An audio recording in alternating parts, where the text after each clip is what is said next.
चलिए, एक प्रश्न है 8वीं क्लास का। प्रश्नावली है 8.3। प्रश्न कह रहा है 5% वार्षिक दर से बढ़ते हुए वर्ष 2005 के अंत में एक शहर की जनसंख्या 44,100 हो गई है।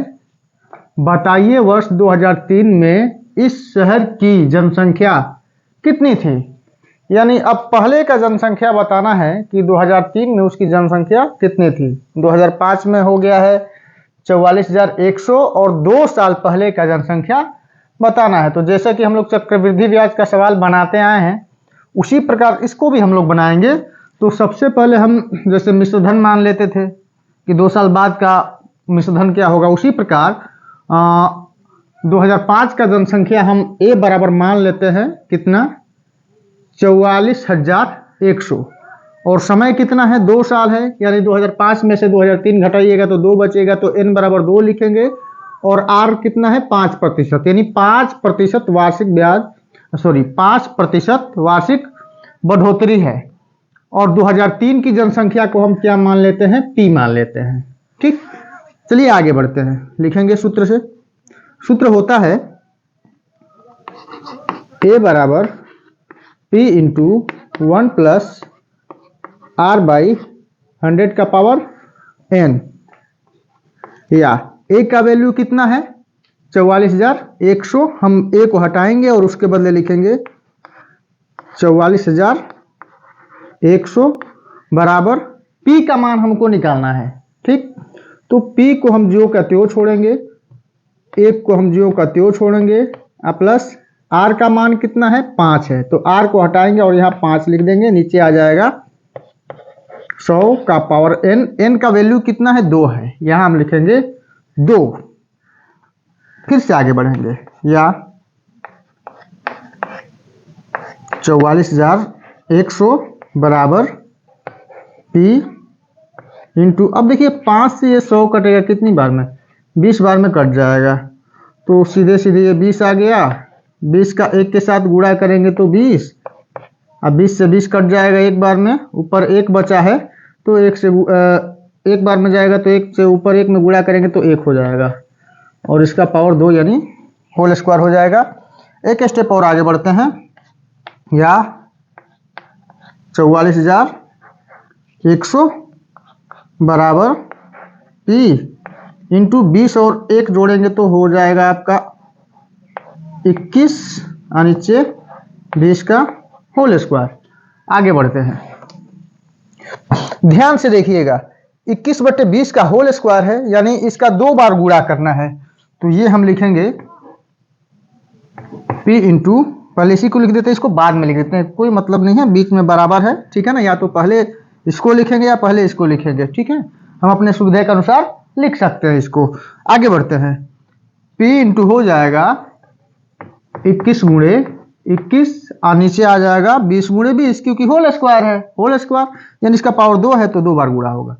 ये आ गया 20 गुणे 20 बराबर 44,100, ये हमने लिखा 44,100। आगे बढ़ेंगे, p बराबर क्या करेंगे, ये लिखेंगे हम 44,100 गुणा में। अब देखिए हम आपको पहले बता चुके हैं कि जो बराबर के पहले भाग में होती है वो बराबर की दूसरी तरफ जाती है तो गुणा में बदल जाती है। ठीक है, तो इसको लेके चले गए यहाँ पे और ये गुणा में हो गया, 2 और 2 का गुणा करेंगे, चलिए बाद में गुणा करते हैं, 20 गुणे 20 और नीचे 21 गुणे 21, 21 और 21 का आप गुणा करके देख लीजिए कितना आ जाएगा 441, और 21 का जो गुणा होता है 441 ही होता है। ठीक है, या p बराबर हम लिखेंगे, ये देखिए 441 से 441 को हमने घटा दिया एक बार में, और ये 2 जीरो है साथ में लग गया, यानी टोटल 100 बार में कटा। ठीक है, साफ थोड़ा लिख देते हैं स्पष्ट। अब हमारे पास बच रहा ये 100 गुणे 2 और 2 का गुणा करेंगे तो 4 और ये 0 0 दोनों लग जाएगा, यानी 20 गुणे 20 कितना हुआ 400। या p बराबर आपका हो जाएगा 4 एकम 4 और 2 जीरो और ये 2 जीरो, ये कितना हो जाएगा? 40,000 हो जाएगा। ठीक है, तो ये आपका आंसर होगा। यानी 2003 में जो उस शहर की जनसंख्या थी वो 40,000 थी। लिख देंगे 2003 में शहर की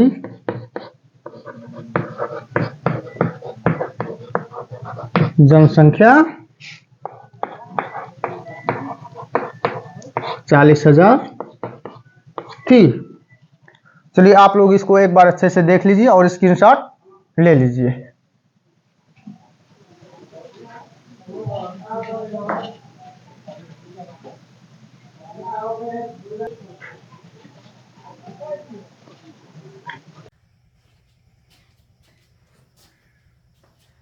किसी कारणवश वीडियो रुक गया था।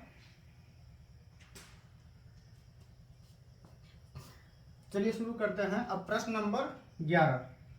एक जनित्र का वर्तमान मूल्य 42,000 रुपया है। यदि उसका अवमूल्यन 5% वार्षिक हो तो 2 वर्ष बाद उस जनित्र का मूल्य ज्ञात करें। अर्थात अवमूल्यन का तो मतलब ये होता है कि उसका जो मूल्य होता है, खरीद मूल्य, उसके बाद से जब लगातार मूल्य घटता है तो उसको अवमूल्यन कहते हैं, यानी घटते क्रम में होता है।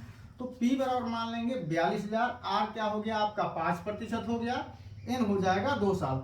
और मूल्यन के लिए जो सूत्र लगाएंगे, क्योंकि वृद्धि के लिए हम क्या करते हैं, यहाँ 1 + R/100 कर देते हैं, लेकिन अवमूल्यन के लिए उसका मूल्य क्या करेंगे, घटा देंगे। ठीक, तो आगे बढ़ते हैं। A बराबर P × 1 - R/100 आ गया।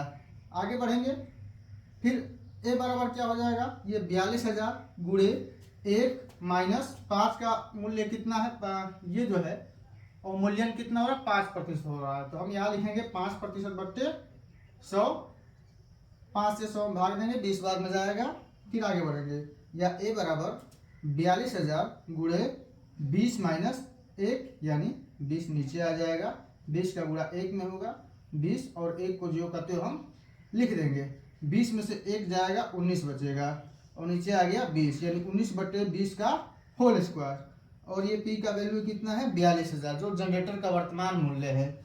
आगे बढ़ते हैं फिर से। A बराबर 19 गुणे 19 361 हो जाएगा, 20 गुणे 20 400 हो जाएगा, 2 जीरो से हमने 2 जीरो कटा दिया, 420 में हम 4 से भाग देंगे तो 105 होगा। अब हमारे पास A बराबर बचा है 105 गुणे 361। तो 105 और 361 का जब हम गुणा करते हैं तो आ रहा है 37,905, यानी 2 वर्ष बाद जनित्र का मूल्य 37,905 रुपये होगा। इसका आप स्क्रीनशॉट ले लीजिए।